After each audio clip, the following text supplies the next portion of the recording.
เหล่าราษฎรทั้งหลายที่ปกครองผืนน้ำแห่งนี้ ตอนนี้ข้ามีความปรารถนาอย่างแรงกล้า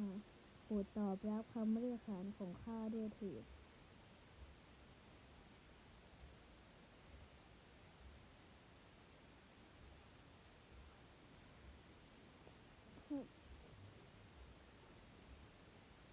หล่อจัง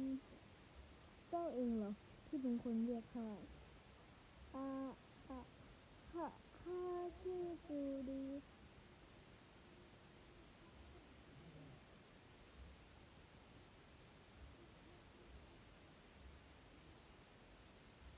เป็นเรื่องราวที่เหมือนฝันเลยใช่ไหมล่ะ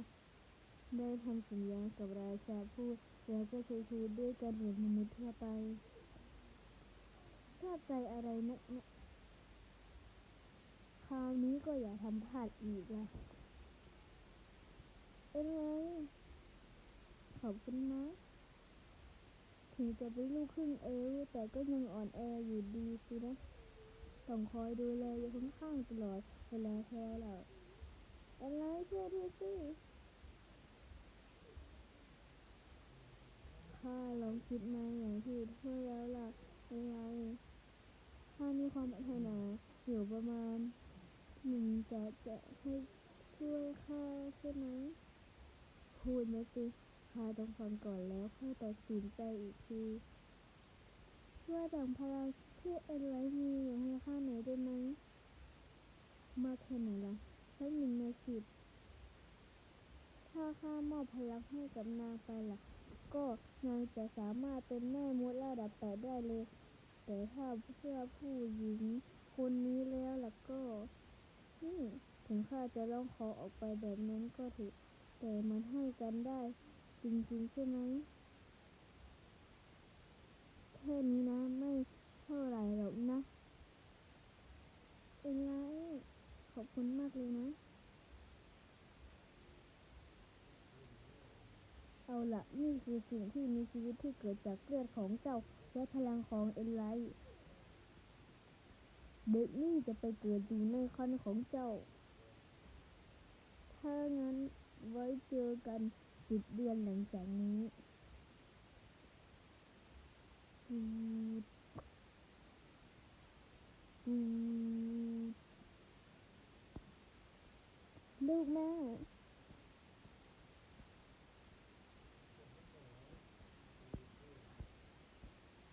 นี่เจ้าตั้งใจให้ทำให้ข้ามาที่นี่ไม่ได้สินะถึงได้สร้างเกราะป้องกันไว้แบบนี้นะเจ้าไปทำสัญญากับปีศาจเอาไว้ใช่ไหม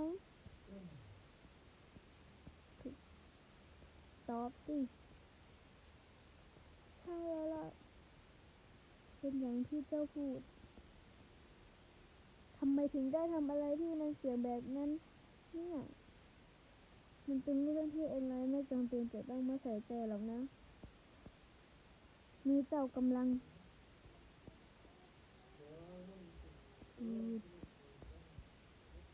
เขาต้องโกรธอยู่แล้วล่ะเพราะเขาไม่รู้เรื่องอะไรเลยนี่นะ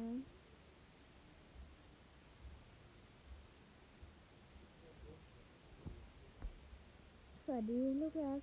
นี่เป็นการเขียนจดหมายครั้งแรกของแม่มันก็เลยยากมากเลยล่ะ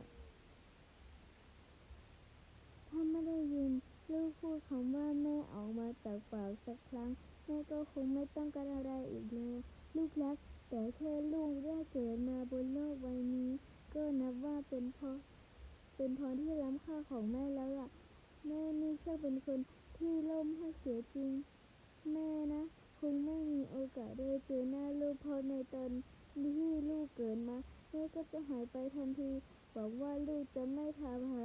เหตุผลของมันหรอกนะแต่แม่อยากให้ลูกรู้เอาไว้ว่าแม่ทำแบบนี้ก็เพื่อลูกนะแต่ถึงอย่างนั้นก็ไม่ได้อยากให้ลูกมารู้สึกผิดกับเรื่องนี้หรอกนะถ้าเกิดว่าพ่อของลูกเขาพูดอะไรทำนองนั้นล่ะก็ช่วยบอกเขาด้วยว่าถึงแม่จะอยู่บนฟ้าแต่ก็จะไม่ยอมอยู่เฉยๆแน่มานั่งทุกข์ใจแบบนี้อีกแล้วถ้าคิดถึงนางมากขนาดนั้นก็ไปหานางมัวแต่ดึงดันไปก็เท่านั้น นิสัยแบบนี้ เดี๋ยวสักวันก็จะต้องมานั่งเสียใจทีหลัง ถึงพ่อของลูกจะปฏิบัติกับลูกอย่างไม่อ่อนโยนนัก แต่ก็หวังว่าลูกจะไม่เกลียดพ่อนะ พ่อของลูกน่ะ เขาเป็นคนขี้อาย แต่จริงๆแล้วเขามีหัวใจที่อบอุ่นมากกว่าใครเลยล่ะ เขาจะรักและห่วงเห็นลูกมากๆ แม้ว่าแม่จะไม่ได้อยู่เห็นหน้าลูก แต่แค่ได้รู้สึกถึงลูกที่อยู่ในท้องของแม่ตอนนี้แม่ก็รู้สึกตื้นตันใจและมีความสุขมากแล้วล่ะ แม่หวังว่าลูกจะมีความสุขแม่จะไม่มีแม่อยู่ด้วยก็ตาม และสุดท้ายแม่รักลูกมากที่สุด ได้เวลาทำตามที่สัญญากันไว้แล้ว จริงๆแล้วก็อยากจะอยู่ด้วยกันทั้ง3 คน แต่แค่นี้มันก็เพียงพอแล้วล่ะ ฝากลูกของเราด้วยนะ ข้ารักเจ้า เป็นไรจูดี้มันสายไปแล้วล่ะ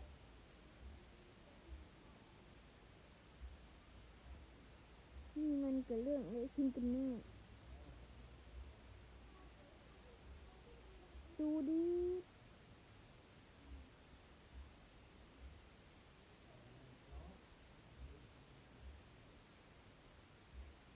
เป็นเพราะเจ้าสิ่งนี้แค่นั้นเองน่ะเหรอ